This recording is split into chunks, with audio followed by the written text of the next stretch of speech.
جی الحمدللہ وحدہ والصلاۃ والسلام علی من لا نبی بعد۔ تحفظ بنیاد اسلام کے حوالے سے ایک مسئلہ زیر بحث آ رہا ہے، تو اس کے حوالے سے میں گزارش کرنا چاہتا ہوں عوام سے کہ اس بات کو سمجھیں۔ وہ مسئلہ کیا آ رہا ہے؟ علیہ السلام کہنے کا، ٹھیک ہے، کہ اہل بیت اطہار سیدنا علی المرتضیٰ رضی اللہ تعالیٰ عنہ کے ساتھ علیہ السلام، یا سیدہ طیبہ طاہرہ حضرت فاطمہ رضی اللہ تعالیٰ عنہ کے ساتھ علیہ السلام وغیرہ ذالکہ، ٹھیک ہے۔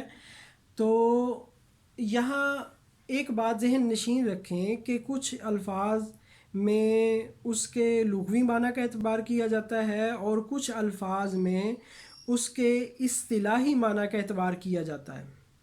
اگر ہم دیکھتے ہیں علیہ السلام کا لغوی معنی، تو لغوی معنی کے اعتبار سے تو کوئی بھی اس میں قباحت نہیں ہے کہ ان پر سلامتی ہو، ٹھیک ہے نا۔ جس طرح ہم کہتے ہیں السلام علیکم، تم پر سلامتی ہو، جیسا کہ انہوں نے بھی بات کی پریس کانفرنس، اور انہوں نے اپنے بیان میں بھی کہا کہ بھی جب ہم تم ایک دوسرے کو السلام علیکم کہتے ہو، تو کیا ہم حضرت علی کو رضی اللہ تعالیٰ عنہ کو علیہ السلام نہیں کہہ سکتے؟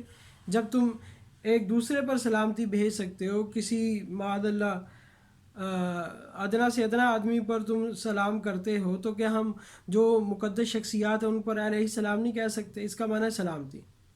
تو یاد رکھیں کہ اس کے لغوی معنی میں سے تو کسی نے بھی اختلاف نہیں کیا، لغوی معنی کے اعتبار سے تو کہا جا سکتا ہے، لیکن جب تک ہم ان کی اصطلاحات کو نہیں سمجھیں گے، ہر فن کی اپنی اپنی اصطلاحات ہوتی ہیں نا، صرفیوں کی، نحویوں کی، فقہا کی، محدثین کی، ججز کی، ڈاکٹروں کی اپنی اپنی اصطلاحات ہوتی ہیں، اور وہ اپنی اپنی اصطلاحات میں ان الفاظ کو استعمال کرتے ہیں، ٹھیک ہے نا۔ تو جب تک ہم ان کی اصطلاحات کو نہیں سمجھیں گے تو ہم اصل مسئلے کی حقیقت تک نہیں جا سکتے۔ اصل مسئلہ کیا ہے کہ یہ علیہ السلام کیوں ان کے ساتھ لگاتے ہیں؟ جیسا کہ انہوں نے ایک ویڈیو پہ واضح بھی کر دیا، اس نے کہا کہ ہم جو ہے وہ نبی پاک صلی اللہ تعالیٰ علیہ وسلم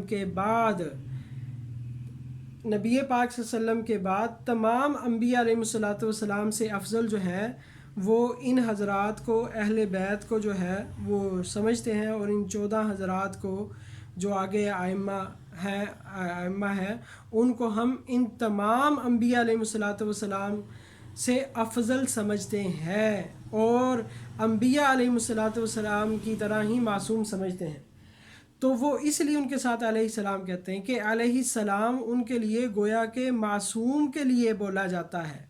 تو وہ اس معنی میں بولتے ہیں کہ کیونکہ یہ لوگ معصوم عن الخطا تھے، اس لیے ان کے ساتھ جو ہے وہ علیہ السلام کا لفظ بولا جائے گا، جس طرح انبیاء علیہ والسلام جو ہے وہ معصوم ہیں۔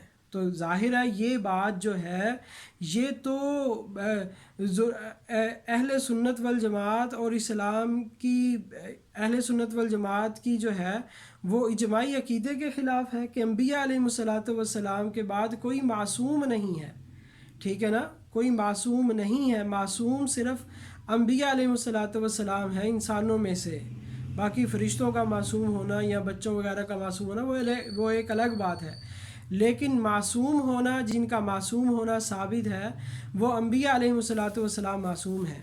تو ہم ان کو انبیاء علیہ والسلام سے افضل نہیں سمجھتے۔ یہ تو اسلام کا عقیدہ ہے کہ انبیاء علیہ والسلام تمام بشریت، نوع بشر سے افضل ہے، ٹھیک ہے نا۔ تو یہ ایک بنیادی چیز ہے کہ جس کو سمجھنا ہے۔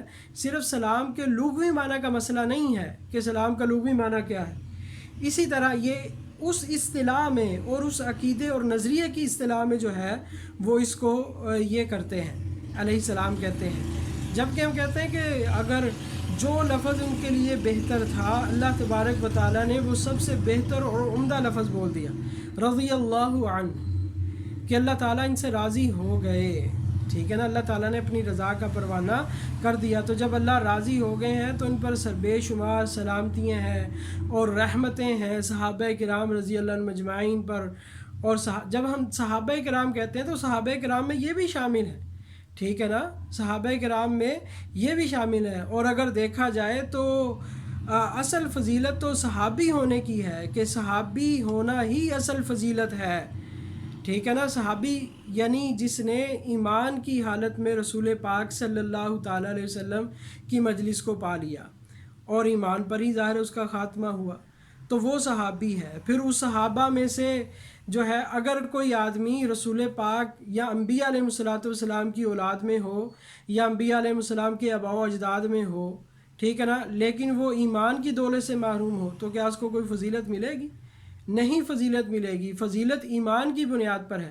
تو جب صحابہ کہا تو یہ ایمان کی گویا کہ نبوت کے بعد جو ہے وہ بڑا درجہ صحابہ کا ہے۔ پھر صحابہ کرام میں ان کو یہ خصوصیات مل گئی کہ یہ رسول پاک صلی اللہ علیہ وسلم کے گھرانے میں شامل ہو گئے اور اہل بیت میں شامل ہو گئے۔ یہ نور علی نور ہے، ٹھیک ہے نا۔ تو اس لیے یہ اصطلاحی طور پر اہل علیہ السلام جو کہا جا رہا ہے، اس پر بحث ہو رہی ہے، لفظ علیہ السلام پر نہیں۔ یا آپ یوں سمجھ لیں کہ اس پر بحث ہے کہ یہ حضرات کے انبیاء علیہ السلام سے افضل ہیں۔ تو اب آپ خود ہی سوچیں کہ انبیاء علیہ السلام افضل ہیں یا یہ حضرات۔ اللہ تعالی ہم سب کو صحیح سمجھ عطا فرمائے۔